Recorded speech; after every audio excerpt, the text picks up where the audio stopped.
안녕하세요. 라디오 편지함 DJ 경미입니다. 오늘 사연은 가족을 먼저 떠나보낸 한 어머니의 가슴속 깊은 고백을 담고 있습니다. 7년 동안 가슴으로 울던 이야기, 그리고 기적같이 찾아온 사랑의 흔적을 마주하게 된 순간부터 시작된 갈등과 질문입니다. 조용히, 천천히 귀 기울여 들어주시면 좋겠습니다. 안녕하세요, DJ님. 저는 전라도 광주에 살고 있는 올해 60이 조금 넘은 사람입니다. 남편과 둘이 조용히 살고 있습니다.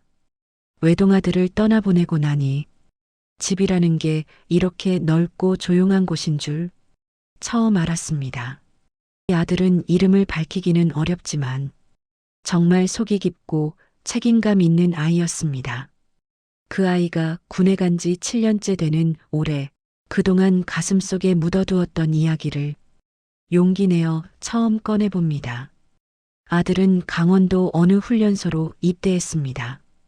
2달 남짓 신병 훈련이 마무리되고 훈련소 수료식 날, 전날 도착한 저희 부부는 수료식이 시작되기도 전부터 부대 정문을 서성거렸습니다. 드디어 수료식 행사가 시작되고 제식 훈련과 대대장님의 당부 어린 연설이 끝나고 있을 때 저희는 아들을 찾느라고 눈이 빠질 지경이었습니다. 도무지 알 수가 없었지요. 결국 찾지도 못하고 수료식이 끝나서야 안내 장병분들 덕에 아들을 만날 수 있었습니다.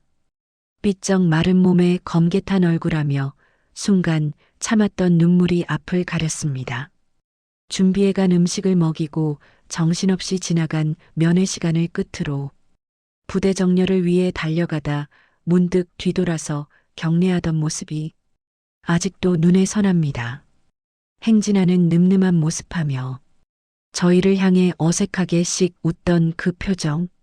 지금 와서 생각하면 제가 본 아들의 마지막 생전 모습이었습니다. 그 후 아들은 철원으로 자대 배치를 받았고 3개월 정도는 잘 지낸다고 했습니다. 가끔씩 전화를 해서 엄마 아빠 내 걱정하지 마. 나 군대 체질인가 봐. 나 잘 있으니까 걱정 그만해요. 이러며 오히려 저희를 달래던 아이였습니다. 그런데 어느 날 부대에서 걸려온 전화 한 통으로 우리 가족의 시간은 그날로 멈춰버렸습니다. 훈련 중 사고였다는 군 관계자의 말. 열심히 하다 발생한 불가피한 사고였습니다. 라는 설명. 하지만 부모에게 그런 말이 위로가 될 리 없었습니다. 영안실에서 처음 마주한 아들의 얼굴은 너무도 차갑고 억울해 보였습니다. 그 뒤로 우리 부부는 아들 이야기를 입에 올리는 것조차 버거운 삶을 살았습니다. 올해도 조용히 제사를 지냈습니다. 다음 날 오후 남편은 평소보다 말없이 술을 조금 더 마시고는 일찍 잠이 들었고 저는 마음을 가라앉히려고 동네 시장 쪽을 천천히 걸었습니다. 그날따라 시장 사람들 웃음소리가 왜 그렇게 가슴을 건드렸는지 모르겠습니다. 채소 가게 앞에서 어떤 젊은 여인이 장바구니를 들고 서 있었는데 그 옆에서 초등학생쯤 되어 보이는 남자아이가 과자를 들고 투덜거리고 있었습니다. 엄마, 나 이거 먹고 싶단 말이야. 오늘은 안 돼. 다음에 사줄게. 그 엄마라고 하는 여자가 고개 돌리는 순간 저는 움찔했습니다. 어디선가 한 번쯤 본 듯한 미소. 몇 걸음 더 가까이 다가가 보았죠. 하지만 도무지 기억나질 않았습니다. 아무 생각 없이 어린아이에게 다가가 아이고, 참 이쁘게도 생겼네.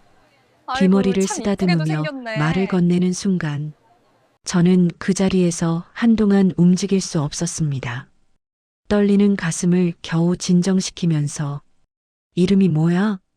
찬우요. 아들 어릴 때와 너무도 닮은 눈웃음. 아들이 유치원 때 사진 찍으며 씩 웃던 그 표정이 그대로 겹쳐 보였습니다. 아이의 엄마는 다소 귀찮은 듯 아이의 손을 끌던 차 저와 눈이 마주쳤습니다. 그녀도 처음엔 몰랐는지 그냥 지나치려다 잠시 멈칫하였죠. 그리고는 뒤돌아서며 혹시 라며 말을 뱉은 뒤 침묵이 흘렀습니다. 잠시지만 긴 침묵이었습니다. 잠시 후 서로 어색한 눈인사를 하였고 아이가 우리 아들 어릴 때 얼굴을 많이 닮았다는 저의 말에 그녀는 금세 울음을 터뜨리더군요. 저 역시 충격적인 상황에 말문이 막혔고 정말 다리가 땅에서 떨어지지가 않았습니다. 화장에 눈물 범벅이 된 얼굴로 상기된 채 겨우 상황 설명을 이어가는 아이 엄마의 손을 급하게 끌고는 바로 옆 커피숍으로 들어갔습니다. 그리고 작은 커피숍 안에서 마주 앉자 그녀는 떨리는 목소리로 말을 꺼냈습니다. 어머니, 정말 죄송해요. 말해야 하는데 차마 용기가 나지 않았어요. 괜찮다. 어찌된 일인지 얘기해다오. 아들이 군대에 가기 전 집 앞에서도 몇 번 마주친 적이 있었고 그 당시 아들에게 여자친구냐며 짓궂게 장난치고 했었죠. 그때 그 여자아이였던 거였습니다.